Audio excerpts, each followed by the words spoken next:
search of gold. They established a base in Mesopotamia where they taught the people various skills and technologies and were worshipped as gods. Proponents of this theory cite a variety of evidence to support their claims. For example, some ancient texts, such as the Sumerian cuneiform tablets, mention that the Anunnaki and their interaction with humans. When the gods instead of men did the work, carried the burden of the gods was too great, the work too hard, the problems too many. The great Anunnaki made the Gigi carry the burden 7 times. Astrohasis, an ancient Sumerian epic about the creation of mankind. In those days, the world was teeming with monsters and demons, and men were their slaves until the gods created a champion to save them. The epic Gilgamesh, an ancient Sumerian poem. After the flood was poured out and the royal authority came down from heaven, the royal authority was in Kish. Sumerian King List, a list of Sumerian rulers and their reigns. In those days, the Anunnaki came down to earth to rule the people and taught them many things. Enuma Elish, an ancient Babylonian myth about the creation of the world. These quotes illustrate the various ways the Anunnaki are mentioned in ancient Sumerian and Babylonian texts, including their involvement in the creation of humanity and their interaction with ancient civilizations. Proponents of the theory also point to various ancient structures, such as the pyramids in Egypt and the Nazca lines in Peru, as evidence of advanced technology that can only have been created with the help of the Anunnaki. However, historians and scholars are highly skeptical of these claims. They argue that much of the so-called evidence of the Anunnaki visitation can easily be explained by natural processes or human ingenuity. According to them, for example, the Egyptian pyramids were built using simple but effective techniques that are well documented, and the Nazca lines were probably created for religious or cultural reasons rather than extraterrestrial intervention. Furthermore, they rely mostly on the fact that there is no scientific evidence to support the idea that the Anunnaki were actually extraterrestrial beings who visited Earth. The mainstream scientific community claims that it has yet to find any evidence of life beyond Earth, and the idea of ancient aliens visiting Earth is generally considered by them to be pseudoscientific or fringe belief. While the idea of Anunnaki visiting Earth is certainly intriguing, for now it remains a matter of speculation and conjecture. These are those rhombohedron crystals in your pineal gland. When those crystals become electrically activated, all of a sudden... One of the most controversial theories about the Anunnaki is that they created humanity as a hybrid race to serve them as slaves. According to this theory, they used genetic engineering to create a hybrid species that was intelligent enough to work as their slave, but not smart enough to challenge their authority. Proponents of this theory cite a variety of evidence to support their claims. They state that the story of the Anunnaki fits very closely with the ancient Sumerian creation myth, which tells how the gods created humans to serve them as workers. They also point to various anatomical and psychological differences between humans and other primates, such as the ability to walk upright and the brain size, as evidence of a genetic manipulation. However, the scientific community is highly skeptical of these claims. They state that there is no scientific evidence to support the idea of genetic engineering by the Anunnaki or other extraterrestrials. They also point to the fact that there's no evidence to support the idea of an intelligent design behind human evolution. Instead, they suggest that the evolution of humans was a natural process that took place over millions of years. Despite skepticism from the mainstream scientific community, the theory that the Anunnaki created humanity as a slave race continues to be popular among humans. Whether or not there is any truth to this theory remains an unanswered question for now. According to alternative researchers and theorists, the Anunnaki had a significant influence on the development of ancient civilizations such as the Sumerians and the Babylonians. They argue that the Anunnaki not only influenced the development of technology and agriculture, but also shaped the religion and mythology of these cultures. For example, proponents of this theory point to various ancient texts and artifacts as evidence of their influence. They argue that the Sumerian cuneiform tablets describe a complex pantheon of gods, many of whom are said to be Anunnaki, and that the myths and legends associated with them bear striking similarities to stories from the ancient cultures, such as Egyptian and Greek myths. They also point to various architectural and technological wonders of the ancient world as evidence of advanced knowledge and technology that could only have been acquired with the help of the Anunnaki.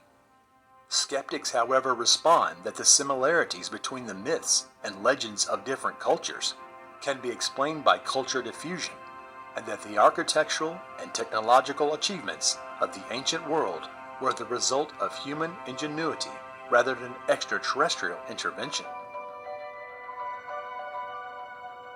One of the most intriguing theories about the Anunnaki is that they are related to the biblical story of the Nephilim, also called giants or colossi. According to the book of Genesis, the Nephilim are a group of giants who are said to have lived on earth before the Great Flood. Some alternative researchers and theorists claim that the Nephilim are the offspring of relationships between Anunnaki and human women. Proponents of this theory point to various ancient texts and artifacts as evidence of this connection. They claim that the Sumerian cuneiform tablets mention that the Anunnaki were responsible for creating a hybrid race of beings on Earth. As evidence for the existence of the Nephilim, they also point to various references to giants and other supernatural beings in the Bible and other ancient texts. When the Anunnaki, who are seven, the judges of the underworld, decided that the destinies of mankind, they established the Anunnaki as heavenly judges. The Descent of Ina, an ancient Sumerian poem. The sons of God, seeing that the daughters of men were beautiful, took wives of whom all they chose. Genesis chapter 6, verse 2, a passage from the Bible. In those days there were giants on the earth, and moreover, after the sons of God came into the daughters of men, and they bore them sons, these were the mighty and famous men of old. Genesis chapter 6, verse 4, a passage from the Bible. These citations suggest that the Anunnaki may have played a role in creating a hybrid race of beings on Earth, possibly including the Nephilim, who are described as giants, colossi, or heroes in the various ancient texts. However, it is important to note that these passages are open to interpretation. As with any historical claim or theory, it is important to approach them with a critical eye and consider multiple perspectives before drawing any conclusion. Scientists and historians, for example, are extremely skeptical of these claims. They argue that the idea of the Nephilim as a race of giants is more metaphorical due to the lack of scientific evidence to support this thesis.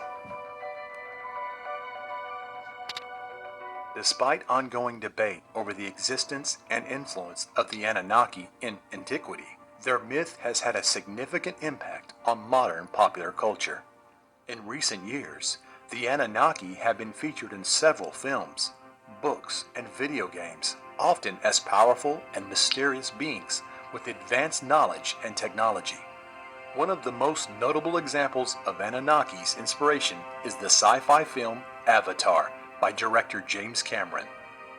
The film features a race of blue-skinned, 10-meter-tall creatures called the Na'vi, who bears a striking resemblance to the descriptions of the Anunnaki in ancient Sumerian texts. In addition to movies, the Anunnaki have been the subject of numerous books and television shows, many of which explore the various myths and legends associated with these mysterious beings. Despite their popularity in modern culture, the true nature and influence of the Anunnaki remain unknown. Regardless of their true nature, they remain a fascinating and mysterious subject of study, and their influence on ancient civilization and modern popular culture continues to be a source of intrigue and inspiration for many. Ultimately, the history of the Anunnaki remains a matter of debate and speculation, and everyone decides for themselves what they believe about this mysterious, enigmatic race of beings.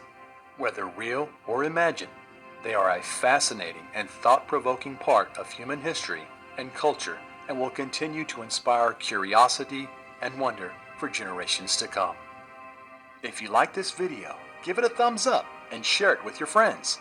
Don't forget to support us by pressing the subscribe button so you don't miss a single episode of our adventures. In this video, we will travel back in time to explore some of the most fascinating Sumerian texts ever deciphered. They tell the story of Enki, the god of water, wisdom, and magic, and his connection with the Great Flood that destroyed much of humanity. This myth appears in the epic accounts of Atrahasis and Gilgamesh around 2000 BC, which is a 1,000 years before the first record of Noah's flood, and calls into question the credibility of the later biblical account. But as with many other ancient stories, there are many historical mysteries and alternative theories surrounding this event. According to the Sumerian text, Enki expressed a special wish. He wanted the memory of the flood to survive. But why would the god of water and wisdom have such a strange wish?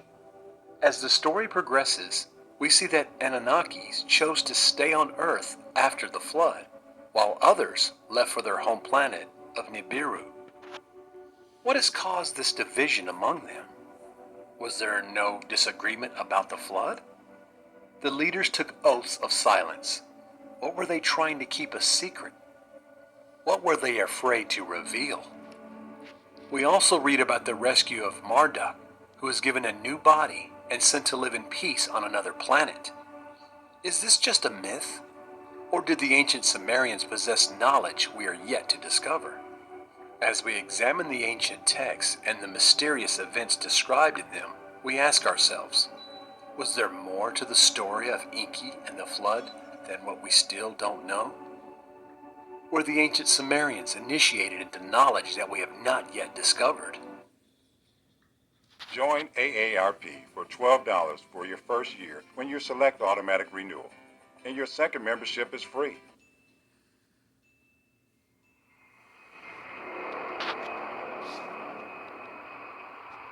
Ryan Moorhen is a biblical archaeologist who has devoted himself to the ancient Sumerian text.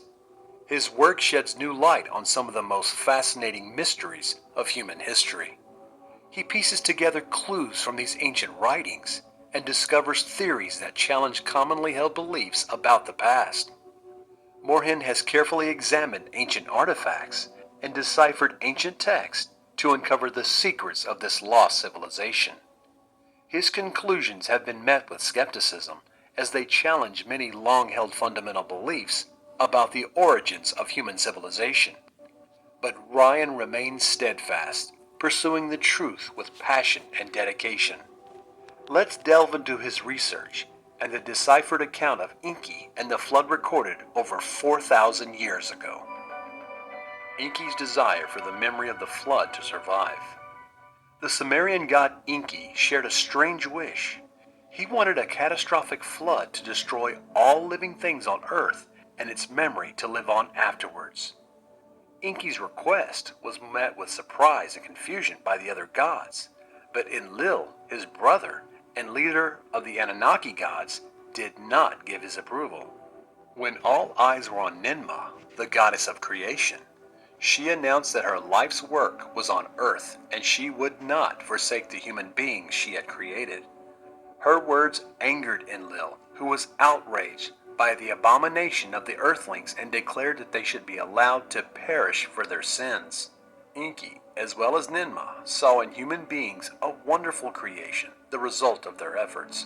He argued that they provided primitive workers with the opportunity to reproduce and endowed them with knowledge. He reminded his brother that they hold in their hands the power of the entire Creator. Despite their differences, Enlil announced that all leaders must solemnly swear to allow events to unfold according to his wishes. Enki's desire for the memory of the flood to live on was prompted by him seeing something more in people than just a failed race. He thought that if a select few pious and sane people did survive to keep the horror of the flood in their memories and live with the lessons of what happened, everything would most likely be put right. This raises some questions about the nature of the gods, their relationship with humanity, and their understanding of the universe. Questions we continue to explore. Some Anunnaki choose to stay on Earth. As the flood approached and some of the Anunnaki decided to stay on Earth, they believed they could weather the storm and continue their rule over humanity. However, the floods proved too strong, even for those mighty creatures. They tried to survive while the world was swallowed by their water, and eventually many of them died. Those who survived were forced to adapt to a new world in which humans became the dominant species. They tried to maintain their power and influence over humanity, but found their abilities diminished in this new world. As time passed, the Anunnaki became more secretive, working behind the scenes to exert their influence over humanity. The years passed, and to us men, they came and became more memories of gods and goddesses who once ruled. Many researchers believe that the Anunnaki not only continue to exist to this day, but also determine the course of human history. While there is no concrete evidence to support this theory, it remains an enticing possibility that continues to inspire speculation and investigation into the topic. The storage of various species by Enki and Ninmah. The waters continued to rise, and Enki and Ninmah were not content simply to save humanity from extinction. They also set out to preserve a wide variety of animals and plant species to ensure that the earth would be able to recover after the waters receded. Some evidence suggests that Enki and Ninmah were aided in this task by other members of the Anunnaki who worked tirelessly to collect and preserve as many species as possible. Atrahasis, at Enki's behest, built a huge vessel and loaded it with everything from ants and beetles to elephants and giraffes, the conditions on board being carefully controlled to ensure that each creature had the best possible chance of survival. It's not entirely clear why Enki and Ninmah were so devoted to the preservation of such a wide variety of species. Some suggest that they simply felt it was their duty to protect all life forms, while others believe that they may have had more practical considerations in mind. One intriguing theory holds that they actually worked to create a new ecosystem on Earth that was better adapted to the post-flood environment. By conserving diverse species, they hope to usher in a new, more resilient ecosystem that will thrive even after a devastating global catastrophe. Of course, we may never know for sure what motivated Enki and Ninmah to undertake such a monumental task. But what is clear is that their efforts helped ensure the survival of countless species and set the stage for the eventual resurgence of life on Earth. Saving Marduk. As the waters began to recede, Enki and Ninmah devised a plan to rescue Marduk from his watery prison.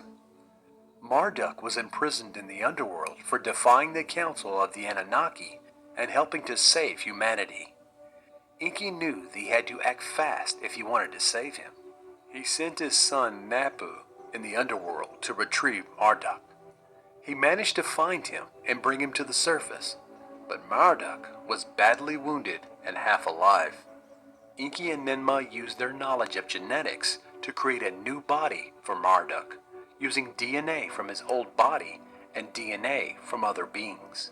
His new body was strong and healthy, and he was able to inhabit it. However, the Council of the Anunnaki still considered him a criminal and ordered his execution. Enki and Ninmah, who had loved Marduk during this time on Earth, were determined to save him. They came up with a daring plan to remove him from Earth and transport him to a distant planet where he could live out his days in peace. The plan required the cooperation of several other Anunnaki who were sworn to secrecy. Thus, they were able to carry out their plan, and Marduk was saved from certain death. The council was furious when it found out what had happened. Enki and Ninmah were forced to take an oath of silence that prevented them from revealing the truth about saving Marduk. The events surrounding his rescue and subsequent concealment remain one of the greatest mysteries in ancient Sumerian history. However, this passage again reveals the possibility of the Anunnaki leaving Earth and inhabiting other planets. Were they able to create life on other planets? Did they possess knowledge beyond our understanding? These are just some of the questions we continue to explore. Call your doorbell camera company and cancel the subscription. This brand new subscription-free mini Wi-Fi camera provides more security. Oaths of silence taken by leaders. As life on Earth begins to recover, a new chapter in human history is about to unfold. According to some theories, the events that occurred during and after the flood were not fully disclosed to the public, and some leaders took an oath of silence to keep the truth hidden. The Anunnaki who remained on Earth after the flood faced a difficult decision. They had to rebuild civilization from scratch and had to decide which knowledge and technology to pass on to the people. Some of them believed that the humanity should be allowed to grow and develop independently, without the intervention of the advanced beings. Others, that is capable of surviving on its own without their guidance. The Anunnaki leaders took a solemn oath to keep the truth hidden from us humans. They would only reveal certain knowledge and technology if it was necessary for our survival. This secret has been kept for thousands of years, with only a select few initiates gaining access to the full knowledge of the Anunnaki. Some argue that there is no evidence to support these theories, while others point to ancient texts and legends to support their validity. But haven't you sometimes wondered how discoveries, inventions, etc. suddenly appear in our history that move us decades ahead? Is there not something bigger behind it? Or are these discoveries just the fruit of genius people? Let us know your thoughts in the comments. Introduction of Earth years and creation of sanctuaries and festivals. After the flood, Enki and his fellow Anunnaki tried to establish a new order on Earth. They introduced the concept of Earth years and created shrines and festivals to mark the survival of different species and the new beginning of life on Earth. Enki instructed the surviving humans on the concept of counting years, which they were used to mark time and celebrate various events. The festivals included the Akitu festival, which marked the beginning of the new year and the renewal of the earth, and the Zakmuk festival, which celebrated Marduk's victory over the forces of chaos. He also created sanctuaries and were dedicated to the preservation of various species and served as a reminder of the Anunnaki's responsibility to protect life on Earth. It remains a mystery, however, whether the Anunnaki did not have more selfish motives for introducing these concepts. Did they not use earthly years and festivals to assert their control over human civilization and maintain their power and influence? The choice of a deserving person to maintain civilized humanity after an impending catastrophe. In the deciphered Sumerian account of Enki and the flood, in the end, the gods decided that a man must be chosen to preserve civilized mankind after an impending catastrophe. The candidate had to be worthy and righteous, someone who could be entrusted with the sacred knowledge of the gods. This raises many questions about the nature of the coming catastrophe, as well as the identity and qualifications of the chosen person. Is it a natural disaster that they had predicted is coming to the future, or something else? And who was deemed worthy enough to carry on this legacy of the gods? It has been suggested that this candidate may have been an actual historical figure, while others believe that it was a metaphorical representation of the human race as a whole. Nevertheless, the idea of a chosen one tasked with preserving the knowledge and values of higher power is a recurring theme in the mythology and religion of various cultures. Perhaps the story of Enki and the flood serves as a cautionary tale, reminding us that our actions have consequences and that we should strive to be worthy of the trust and knowledge we are giving. Or perhaps it's a call to action, a message that we must prepare for the challenges ahead and strive to be the best versions of ourselves so that we're ready to meet whatever awaits us. Whatever the interpretation, the story of Enki and the flood continues to intrigue us, inviting us to ponder these mysteries of our past and the possibilities of our future. Over the years, in numerous regions of ancient Mesopotamia, scholars have discovered tablets with one of the most ancient manuscripts ever to exist. It's called the Sumerian King List. It details how in the distant past, our planet was ruled by 8 mysterious kings over a period of 241,000 years. The list itself literally says, "After the kingdom came down from heaven, the kingdom was in Eridu," and tells the incredible story of the reign. In the record, it is noted, in 5 cities, 8 kings. They ruled for 241,200 years. Then the flood came in. But how is it possible for 8 kings to rule the earth for 241,000 years? Also, not only does the Sumerian king list state how long they ruled on earth, it specifically says that they came down from heaven. The list details how these kings met their end during the great flood that swept the earth and goes on to detail what happens after that. Another kingdom is set down from heaven, and these mysterious kings once again rule over man. But is the Sumerian king list a mix of historical, verifiable rulers and mythological creatures? Or have scholars simply categorized some of them as mythological because of their particular characteristics? Here's one thing you need to do before buying anything online. Don't spend another dime on Amazon until you watch this first. For decades, people believed that the history described in the Sumerian king list was simply a collection of mythological accounts. Today, more authors and researchers disagree, suggesting that the contents of the list may not be mythological at all, pointing to the fact that scholars already partially recognize some of the king detailed in the list. Is it possible that what is recorded in the list is an actual historical reference? Could it be that thousands of years before modern history, our planet was ruled by kings from another world who came to Earth from a distant place in the universe to rule over us? Do you allow for the possibility that these long reigns were possible at a time when civilization, society, and our planet were much different than today? If you are still in doubt, here is the time to note that the earliest listed ruler is today an archaeological confirmed historical figure.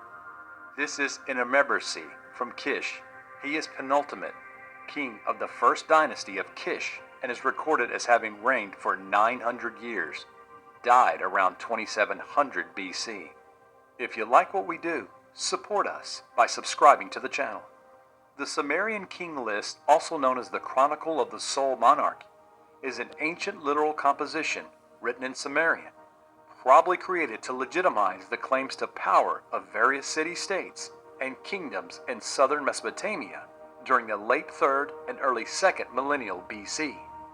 It does so by repeatedly listed Sumerian cities, the kings who ruled there, and the length of their reigns.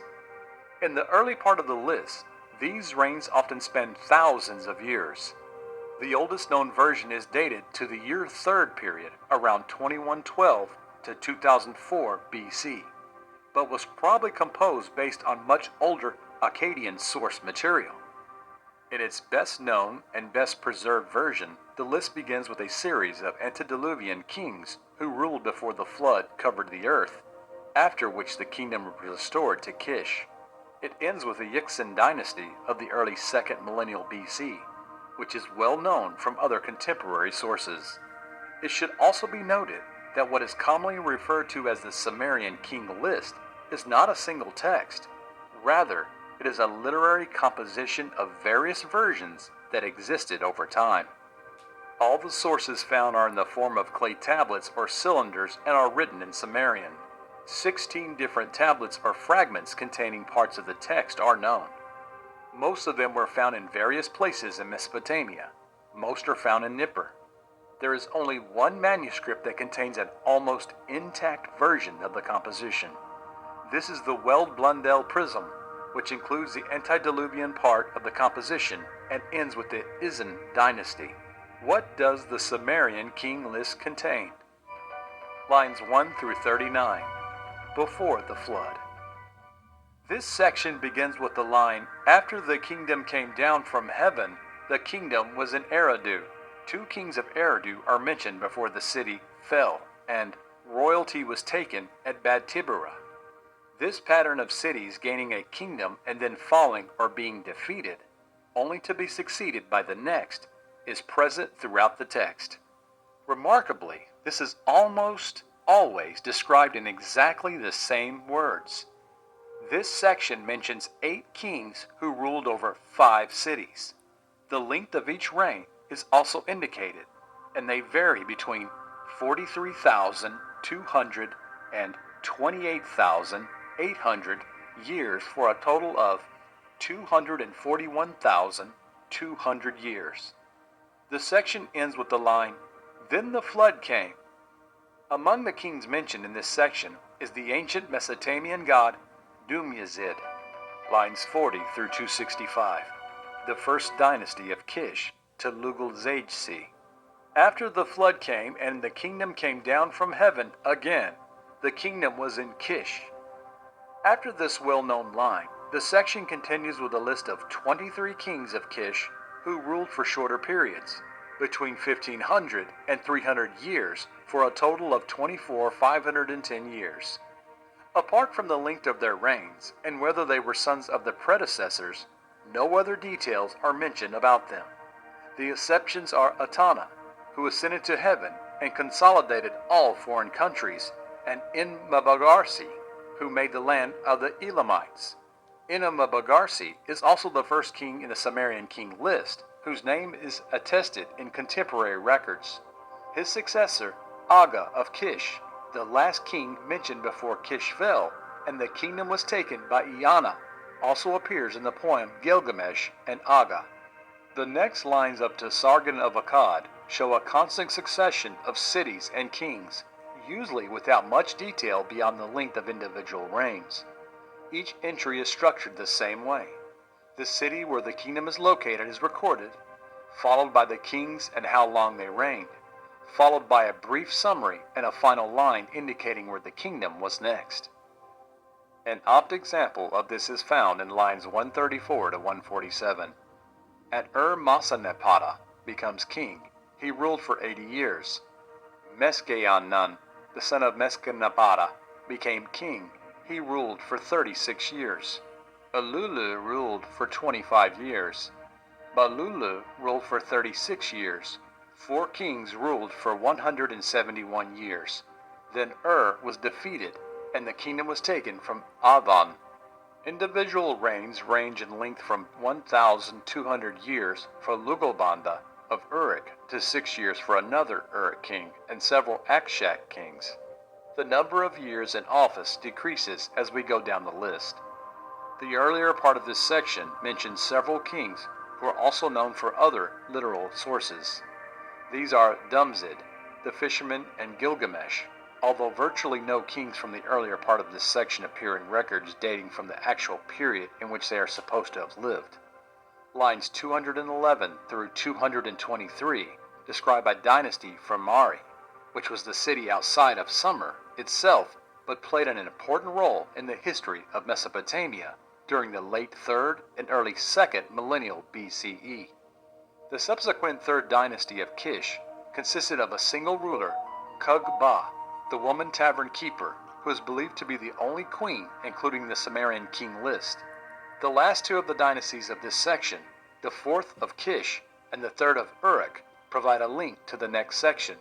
Sargon of Akkad is mentioned in the Sumerian king list as a cupbearer to Zababa of Kish, and he defeated Lugal-Sage-Si of Uruk before establishing his own dynasty. Lines 266 to 377, Akkad to Eisen. This section is dedicated to the famous Akkadian ruler Sargon and his successors. After the record of Shar-Kali-Sheri, the Sumerian king list reads, "Then, who was king? Who was not king?"